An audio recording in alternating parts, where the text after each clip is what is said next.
প্রত্যেকজনকে জয় যিশু। প্রভু প্রত্যেকজনকে আশীষ দিক, প্রত্যেকজনের জীবনে পরমেশ্বর বড় চমৎকার করুক। আজকের এপিসোডে প্রত্যেকজনকে স্বাগতম জানাচ্ছি প্রফেট সমীর দাস মিনিস্ট্রিতে। আমি পরমেশ্বরের দাস প্রফেট সমীর দাস। আজকের এই এপিসোড যতজন দেখছো, তোমাদের ঘর পরিবার আশীষিত হোক, তোমাদের জীবনে বড় চমৎকার হোক এবং তোমাদের জীবনে বন্ধন ভাঙুক। আমি পরমেশ্বরের দাস হিসাবে প্রত্যেকজনকে এই আশীর্বাদ এবং অভিষেক করি পবিত্র প্রভু যিশুর নামে। বলো আমেন, আমেন, হালেলুয়া। আজ কতজন আনন্দে আছে, কতজন খুশিতে আছে? কারণ আজকের মেসেজ, আজকের প্রচার কিছু সেই আনন্দ নিয়োগ এবং গুড নিউজ হিসাবে আমাদের জীবনের জন্য উত্তম আজ বচন কিছু তোমাকে উত্তম বাণী দিয়ে যাবে। তুমি বিশ্বাস করছো? হালেলুয়া।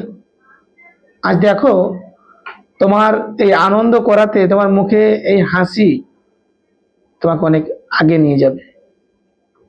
তোমার জীবনের প্রত্যেকটা বন্ধন ভেঙে যাবে। তোমার জীবনের বন্ধ হয়ে যাওয়া গেট আবার খুলবে আজ থেকে যিশু নাসরির নামে।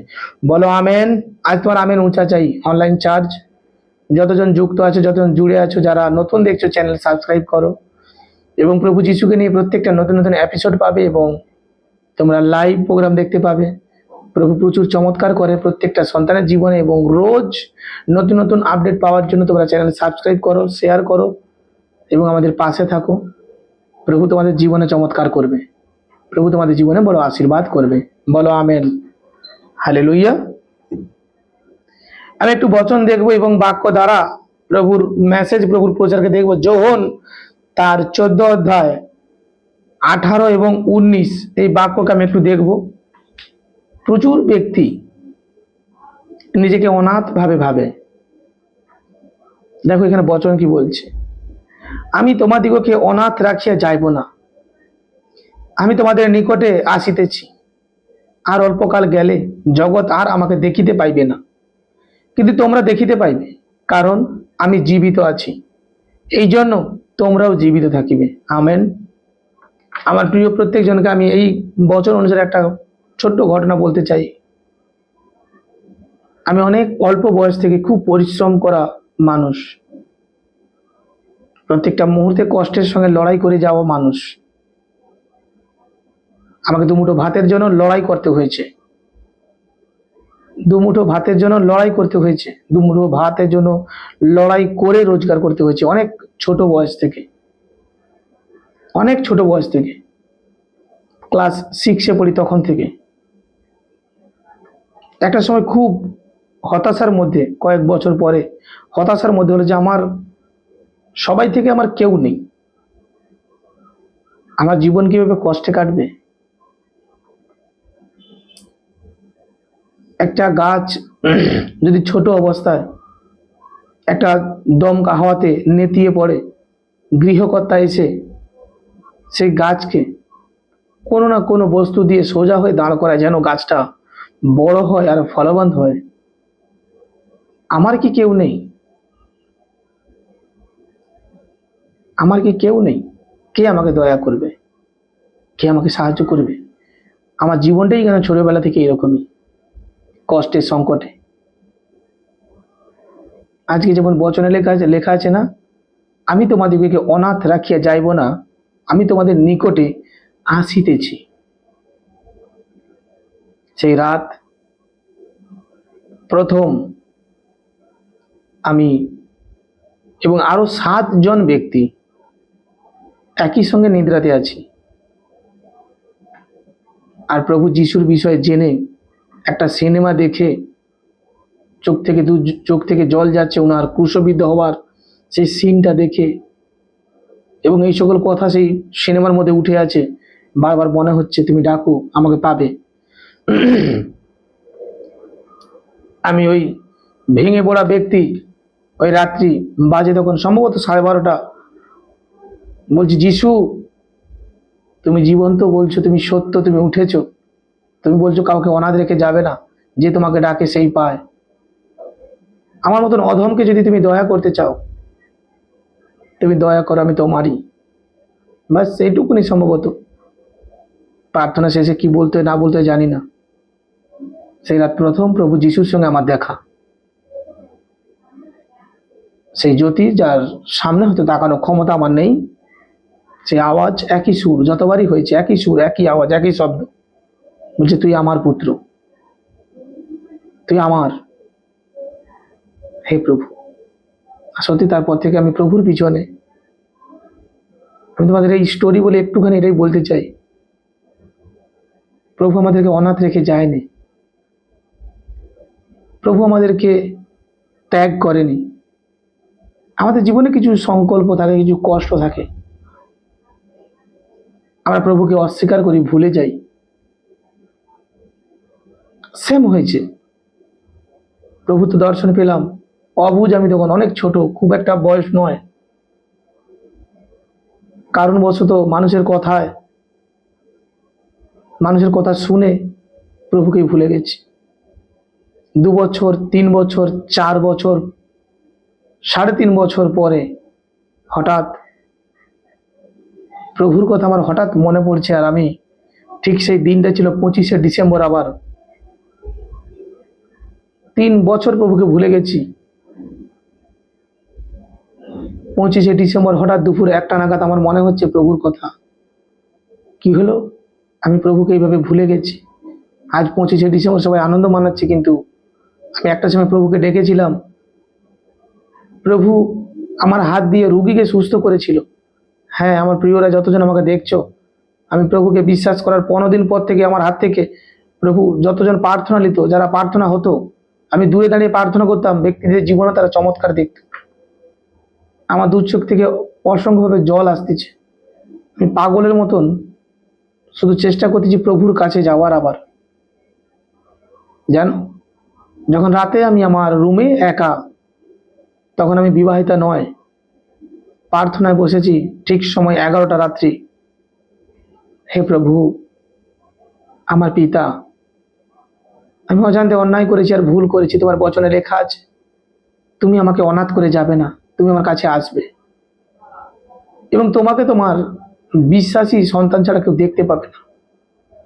আমায় ক্ষমা করো আর আমায় সুযোগ দাও। আমি তোমার পিছনে চলতে চাই, আমার জীবন আমি তোমাকে দিতে চাই। প্রভু, তুমি ঈশ্বর আমার প্রতি দয়া করো, বিনতি করি, অনুরোধ করি। প্রভু, আমি ফুপিয়ে ফুপিয়ে কাঁদছি। যেভাবে আমাকে দিয়াবল আটকে রেখেছিল, যেভাবে যে পরিস্থিতি, তা আমি যে এলাকায় যে সেই এলাকাবাসী জানে, আমার ফ্যামিলি মেম্বাররা জানে, কিন্তু তা সত্ত্বেও ফুপে ফুপে খুব কাঁদছি, প্রার্থনা করছি। রাত্রি 2টো নাগাদ সেম আওয়াজ, সেম শব্দ, আমার কাছে এক পুরুষ আমার নিদ্রাতে এসে আদর দিচ্ছে, বলছে আমি তোকে ভালোবাসি, কিন্তু পাপ থেকে মন ফিরা, বাস এইটুকুনি। আমি খুব আনন্দিত হলাম। মাকে বলছি সকালে উঠে, জানো মা, কাল যিশু এসেছিল। মা বলছে না না, এরকম আসে না। হ্যাঁ, প্রভু আমাকে ভালোবাসে, আমি দর্শন প্রাপ্তি হয়েছি। বলছি তুই এবার প্রভুকে ডাকবি? যে হ্যাঁ, আমার জীবন প্রভুর জন্য, সব কিছু ভুলে যাব, সব কিছু ছেড়ে দেব, দয়াল যিশুর চরণ কখনো ছাড়বো না। সত্যি। তারপর আমি চেষ্টা করছি কোথায় বাপ্তিস্মা নেওয়া যায়। প্রভু বলছেন মন ফিরা, পাপের জগৎ ছাড়। আর বাপ্তিস্মা নেওয়ার পরেই পরমেশ্বর আমাকে 1 বছর সামাজিকভাবে রেখেছিল, তারপরে আর রাখেনি, তার দাস রূপে আমাকে তুলে নিয়েছে। বড় বড় ভবিষ্যৎবাণী, বড় বড় রোগীকে সুস্থ করানো, সুসমাচার দেওয়া, প্রচুর ব্যক্তি সুস্থতা পেয়েছে প্রভু যিশুর নামে। প্রচুর ব্যক্তির জীবনে ভবিষ্যৎবাণী পূর্ণ হয়েছে। আজ যতজন আমার প্রিয়রা আমাকে শুনতেছ, দেখতেছ, আমি সাময়িক 2টো ঘটনা বলেছি, আরো বড় বড় ঘটনা আছে আমার জীবনে। তোমরা কখনো এটা না ভাবো কি প্রভু তোমাকে ছেড়ে গেছে। প্রভু আমাদের ছেড়ে যায়নি। যেই ছেলেটা প্রভুকে ছেড়ে গেছিল অনুতপ্ত বোধ করে, সেই ছেলেটা তোমাদের সামনে বসে আছে। প্রভু তাকে অস্বীকার করেনি। এই ছেলেটা প্রভুকে অস্বীকার করেছিল, কিন্তু প্রভু অস্বীকার করেনি। প্রভু ভালোবাসেন। আমার প্রিয় প্রত্যেক জনকে বলছি, মন ফিরাও। এটা কখনো না ভাবো কি প্রভু যিশু আমার কাছে নেই, যিশু আমাকে ভালোবাসে না, যিশু আমাকে চায় না, এটা কখনো না ভাবো। প্রভু যিশু তোমাকে অনেক ভালোবাসে, প্রভু যিশু তোমাকে প্রচুর প্রেম করে, প্রভু যিশু তোমাকে প্রচুর চায়। প্রভু যিশু তোমার জীবনের প্রত্যেকটা পরিস্থিতিকে বদলাতে চায়। প্রভু যিশু তোমাকে সব দিক থেকে অনেক আলোকিত করতে চায়। প্রভু যিশু তোমার প্রত্যেকটা চারিদিকের অন্ধকারকে ভেঙে দিতে চায়। প্রভু যিশু তোমাকে জ্যোতির সামনে রাখতে চায়। প্রভু যিশু তোমাকে অনেক রূপে আশীর্বাদ করতে চায়। আমি তোমাদের সত্য সত্য বলছি, এই জীবন পরমেশ্বরের হাতে সমর্পণ করে দাও। আজই, এখনই ডাকো, তিনি সাড়া দেবেন। ডাকার মতন তাকে ডাকো, লোক দেখান্তি নয়। যাও আর নীরবে ডাকো। যত ফোঁটা চোখের জল ফেলতে পারো নীরবে ফেলো। মানুষের সামনে হাসি মুখটা রেখো, কারণ পরমেশ্বরই একমাত্র আমাদের দুঃখকে উঠাতে পারে, কোনো মনুষ্য নয়। সে আজ তোমার প্রতি কোনো উপকার করলে পরের দিন তোমাকে নিশ্চয়ই বলবে। আজ প্রত্যেকটা সন্তান তোমরা মনে রেখো, ঈশ্বর আমাদের খুব খুব ভালোবাসে, ঈশ্বর আমাদের খুব চায়। তাই তোমাদের প্রত্যেকজনকে আমি আরেকটা বচন দেখাতে চাই, অনেক গুরুত্বপূর্ণ বচন। জিহিজকেল তার 12 অধ্যায় 25 আমি বচন একটু দেখতে চাই। জিহিজকেল 12 অধ্যায় 25 লেখা আছে অনেক চমৎকার বাণী, চমৎকার বচন। যতজন আমাকে শুনছো দেখছো, লেখা আছে, কেননা আমি সদাপ্রভু, আমি কথা কহিব, আর আমি যে বাক্য বলিব তাহা অবশ্য সফল হইবে, বিলম্ব আর হইবে না। কারণ হে বিদ্রোহী কুল, তোমাদের বর্তমান সময়েই আমি কথা কহিব এবং তাহা সফল করিব, ইহা প্রভু সদাপ্রভু কহেন। আমেন। তিনি এক সংকল্প করতেছেন এবং তিনি যেভাবে বলেছেন আমি তোমাকে অনাথ রেখে যাব না, তিনি আমাদেরকে অনাথ রেখে যায়নি, অনাথ রেখে যাবেন না।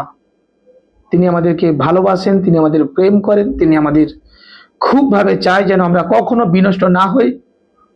তুমি যখনই মন থেকে প্রভু যিশুকে তুমি ডাকবে, তার শরণার্থী হবে, তিনি তোমার কাছে আসবেন।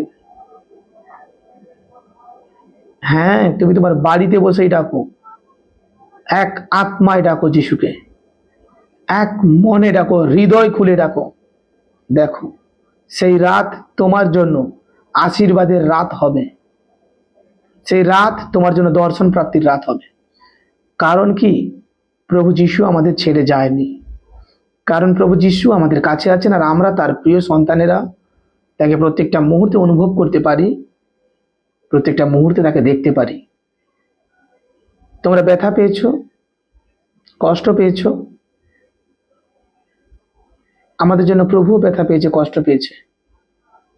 তা সত্ত্বেও তিনি ক্রুশের উপর থেকে হাত বাড়িয়ে ডাকছে, পাপী জনা আয়, ফিরে আয়, পাপী জনা আয়, ফিরে আয়। তার তুলনায় তো আমরা এক সিকি কষ্ট ব্যথা পাইনি। আমরা তো সংসারের জ্বালা যন্ত্রণাকে কষ্ট অনুভব করছি, বাস্তবতার কষ্ট তো অন্য জায়গায়। তাই প্রত্যেকটা বিশ্বাসীকে বলতে চাই, প্রত্যেক জনকে বলতে চাই, মন ফিরাও। এবং প্রভু যেমন বলেছেন তিনি আমাদের অনাথ রেখে যাবেন না, তিনি যাননি। তুমি ভাবছো তুমি একা, না, বাহিনীগণে সদাপ্রভু তোমার সঙ্গে আছে। আজ তুমি রোগে পড়ে আছো, তুমি বলছো আমাকে ট্রিটমেন্ট করার কেউ নেই, ঈশ্বর বলছে আমি আছি। আজ তুমি সংকটে পড়েছো, তুমি ভাবছো আমাকে কেউ ওখান থেকে সংকট থেকে বের করবে, বাহিনীগণে সদাপ্রভু বলছে আমি তোমাকে বের করব। ঈশ্বর, আমার ঈশ্বর বলছে আমি তোমাকে ওখান থেকে বের করব। সদাপ্রভু বলছেন আমি তোমাকে ওখান থেকে বের করব। এক বিন্দু মাত্রা তোমাকে নষ্ট হতে আমি দেব না, এক বিন্দু মাত্রা তোমার ক্ষতি হতে আমি দেব না। জীবন্ত ঈশ্বর তোমার জন্য অপেক্ষা করছে, জীবন্ত প্রভু তোমাকে রক্ষা করছেন। আজ বচন লেখা আছে তোমাদের বর্তমান সময়ে আমি কথা কইব। আজ হতে পারে তার ভবিষ্যৎ বক্তার মাধ্যম থেকে কথা বলছে, আজ সুসমাচারের মাধ্যম থেকে কথা বলছে পরমেশ্বর। আজ যেন বিষয় তোমাকে গুরুত্বভাবে পরমেশ্বর জানাচ্ছেন। তাই প্রত্যেক জনকে আমি বলতে চাই, প্রত্যেক জনকে আমি জানাতে চাই, তোমরা আহ্লাদপূর্বক পরমেশ্বরের সঙ্গে থাকো। নেগেটিভ বিষয়গুলো, পচা ব্যাপার স্যাপারগুলো বাদ দাও। উত্তম ভাবে তোমার জীবনকে তুমি নিয়ে চলো, প্রভুর চরণে দাও, প্রভু যিশুর প্রতি ভরসা করো। তোমাকে প্রচুর মানুষ ঠাট্টা করতে পারে, কিন্তু তোমার কষ্টের সময় কেউ তোমার পাশে দাঁড়াবে না। ঈশ্বর দাঁড়ায়, ঈশ্বর দাঁড়ায়। হ্যাঁ আমার প্রিয় সন্তানেরা, তোমাদের সঙ্গে যা হয় তোমরাই জানো। দূর থেকে প্রচুর ব্যক্তি প্রচুর কথা বলে, দূর থেকে প্রচুর ব্যক্তি প্রচুর কথা বলে, কিন্তু তোমার যখন কষ্টের সময়, তোমার যখন সংকটের সময়, যখন তোমার কারো সাহায্যের প্রয়োজন থাকে, তখন তোমার কাছে কেউ আসে না, কেউ নয়, তোমাকে হাসি ঠাট্টার পাত্র করে চলে যায়।